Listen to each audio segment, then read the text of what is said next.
right, now we have the Chicago Bears.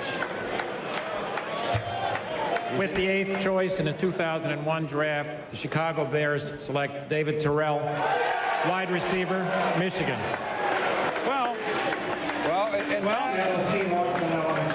I think, I mean, we haven't talked about one of the most storied franchises in football, the Bears, because all this was happening and Bill was so gracious with us. I think that's a guy that Seattle was looking at, although that there are 2 receivers there, so maybe they'll do that. But let's talk about the Chicago Bears, who again had another disappointing season, and I think it begins with the lack of development / cohesiveness in huddle. Call it what you want, Joe, with Cade McNown. I think Cade McNown still is another young quarterback that has to try and prove himself. I'm not 100% sold. I liked him. I thought he was quarterback ready to come into the league a couple of years ago. I think he has regressed. I don't think he's performed to the level he can. This is a good choice for them because Marcus Robinson, who's a big receiver and a good receiver, has a back problem. So Marty Booker, he hasn't really stepped up and done the job they want. They lose Eddie Kinnison. So their wide receiver position creates a bit of, there's a void created there and an uncertainty that's wrapped around it. And this is a guy in Terrell that I think that fits their offense. But as far as Cade McNown goes, I think you have to remember, he does not have the job. This time last year, it was his job. But, hey, based on how he has regressed, as you said, Shane Matthews, Jim Miller going to be given equal opportunity to win that job. And Cade McNown now has to earn it, which I think will go a long way if, in fact, he does. Whoever it is, a quarterback will relish this selection of another big guy. You mentioned Marcus Robinson, David Terrell, a Big Ten player. So certainly everyone sitting at Soldier Field is familiar. Mel and Morton, Joe, what he did in college, 6'3", 213, 900-yard receiving games, and runs good routes, huh, Mel? He really does. If you're watching this tape right now, you're seeing him beat Nate Clemens. Nate Clemens is a mid-first round draft choice. David Terrell against Jamar Fletcher. See him there with the size, 6'3", 213. I mean, he is a physical receiver. He'll block downfield. He had, I think, when you look at the productivity, yeah, impressive. But as a junior this past year, 14 touchdown receptions, 7 the prior year. So a guy that really stepped it up. The question I have is the stress fracture. He said it was there since August. For a skill position player, Mort, is there any concern about the injury going into this draft? You know, I think there was a little bit of concern, but since he played with it his senior year, and everybody seems to say it may not be a major thing, so obviously you don't go in the top 10 if it's a major. Before you do that, all you need to do is take a look at the depth chart, which we had up there. Marcus Robinson, you know, Des White, you know, hasn't really stepped up the way he wants to. Bobby Ingram. Bobby was hurt a lot last year. Marty Booker, not sure he can do it. Dwayne Bates. I mean, no one really jumps at it. I think Marcus Robinson is a terrific receiver, but again, is he going to be healthy enough? Also, they still will run a good degree of Gary Croyton's offense in the past. Let me ask you this. John Swoop, they'll try to run you guys, Cade McNown, he has not yet established himself, right? What's the problem? Is it the arm strength question at Chicago, or is it the fact he has not established himself as a leader within that football team? I think it's twofold. First of all, I don't think he had a running game to support him. I think every young quarterback benefits from a running game. We're seeing Tim Couch struggle the same way. And Peyton Manning on the other side has Edgerrin James, so he's able to get it. James Allen had some productive games, Joe. Secondly, I think it was their offensive philosophy, just to throw the ball around as much as they did. I don't think that helped them. You know what the league needs, and this is whether you root for this team or not. The league needs the Chicago Bears to be a factor again. I mean, these are the Chicago Bears. They're in a division where every team was over 500 last year, except for them. They've been, for them, floundering, although they knocked Detroit out at the end of the year to have their one high moment. But now they get a guy that maybe puts a little excitement, they hope. David Terrell, the first receiver we've seen gone. He's with our Chris Fowler. Chris? Well, Chris, a few minutes ago, David Terrell was taking a nap. He woke up. He started crying. It was a little cranky.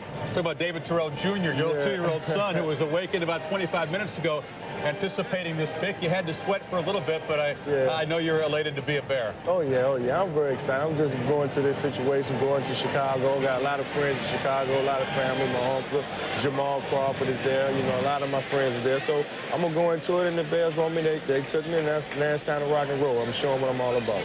You're a great salesman for Michigan, a great salesman for yourself. You talk to this guy for 10 minutes. He can convince any team that you'd be a great NFL player. But you were telling me yesterday you are driven to be one of the great NFL receivers ever. You talked to Paul Warfield and Chris Carter, others, about what it takes to get there. Oh, yeah.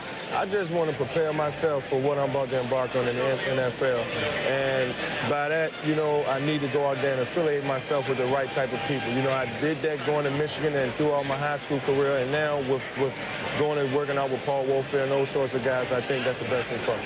Now, underneath those fancy boots on your right foot, actually, you played through a stress fracture, never missed a practice or a game your junior year at Michigan, but still a lot of teams were concerned about that. Are you able to look them in the eye and say that is no issue, I'm 100% healthy? Because that's an obvious concern for a receiver, that kind of an injury. Yeah, oh yeah, it was a concern for some of the teams, and I took care of that. You know, I rested and it came back that the stress fracture was clear. The doctor said it was clear. I went to the retest on April the 6th, so I thought that the teams thought that it was not a problem for me right now. But it's something that I play with, and it's something that I'm going to continue to play with, but it's not a problem for me. Wish you the best, David Terrell, a Michigan man, headed to the Bears. Go Blue. Chicago Bears just looking for a move up. And here we go. Move up in the standings. With the 38th selection, Chicago has chosen running back for Michigan, Anthony Thomas. New England is on the clock.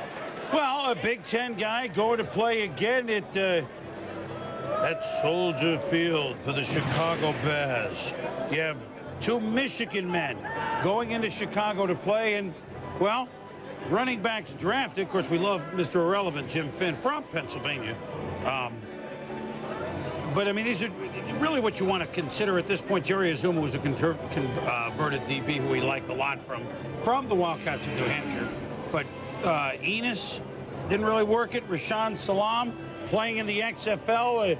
Autry playing, but for Andy Reid at Philadelphia. I mean, you're talking about a lineage of backs for the Chicago Bears.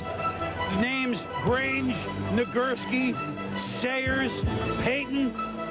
Some of those names you saw in the graphic don't fit.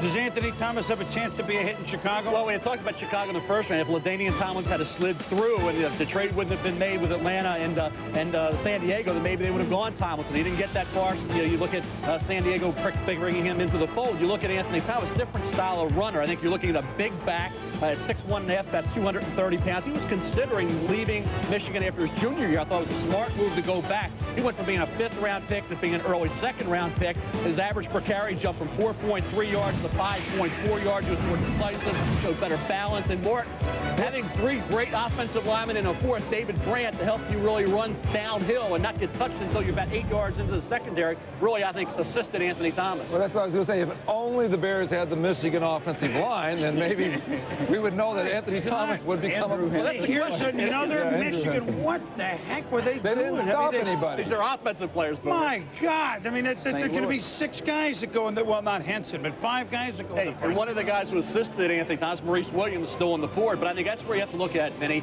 You have a guy here who had obviously that great offensive line, opening up those gaping holes. So when he was running, he wasn't touched until he got into the second line of defense. Is he a great back at the pro level, or was he a benefit of a great supporting cast? I think it's a combination of both, Mel. I think he's got strength. He runs a little up and down. He's going to have to learn to get the pads down a little bit to deliver a ball and get his pads out. But with what they're going to try to do on offense and become a more physical and run some more 2 tights, they wanted a bigger, stronger back, and he's the biggest, strongest back left on the board. I don't like Lamont Jordan here. I think with the talent and everything, would have been a great pick here. But big, strong, physical guy, Michigan guy, popular in Chicago. And welcome back to our 3rd round coverage of the NFL Draft from New York City. These are the most recent 6 selections. Mike Gandia, guard out of Notre Dame, taken by the Bears, who have been sticking with players from the Midwest.